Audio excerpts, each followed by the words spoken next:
Illinois. We have to do that. And I am confident that we can get this done. I am confident because I've seen what you all can do. I've seen it. A lot of you here today in this city, in this state, you have been with me and Barack from the very beginning. From the very moment. Because sometimes we forget. Things were bad. Now I want you to think about how things look today. Less than 6 years later. And I'm going to give you facts. I'm talking as a citizen, not as a wife.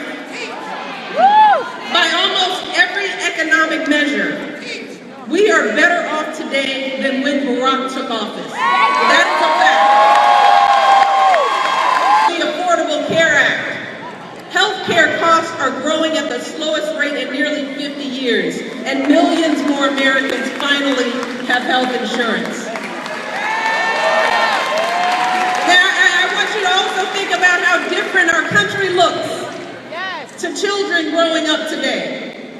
Think about how our kids take for granted that a black person or a woman can be president of the United States. They take for granted that their president will end hurtful policies like don't ask, don't tell, and speak out for equality.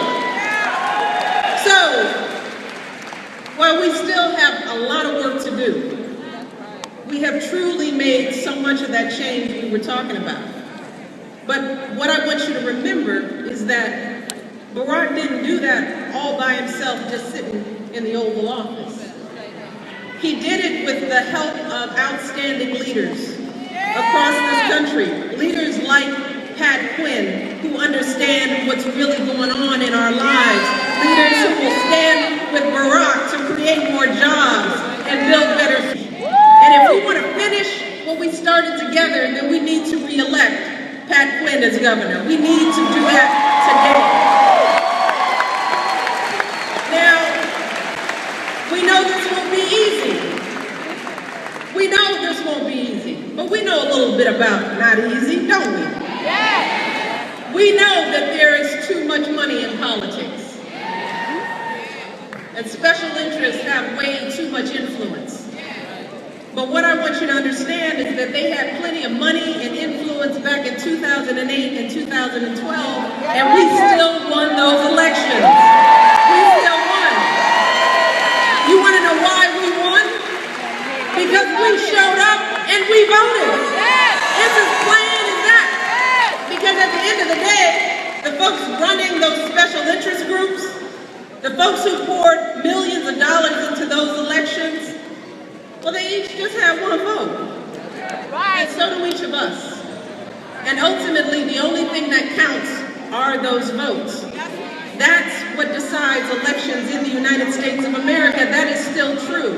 And that is why Barack Obama is president right now. He is president today because a whole bunch of folks who never voted before showed up to vote in 2008 and 2012. And a lot of people were shocked when Barack won.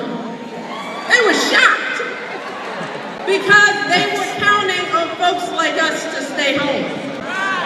They were counting on it. But we proved them wrong. We proved them wrong because Barack won because record numbers of women and minorities and young people showed up to vote. But see, then this is what happens. Then the midterms came along, and too many of our people just tuned out. And that's what folks on the other side are counting on this year. Because when we stay home, they win. So they're assuming that we won't care. They're hoping that we won't be organized. They are praying that we're not energized. And only we can prove them wrong. Only we can do it. And make no mistake.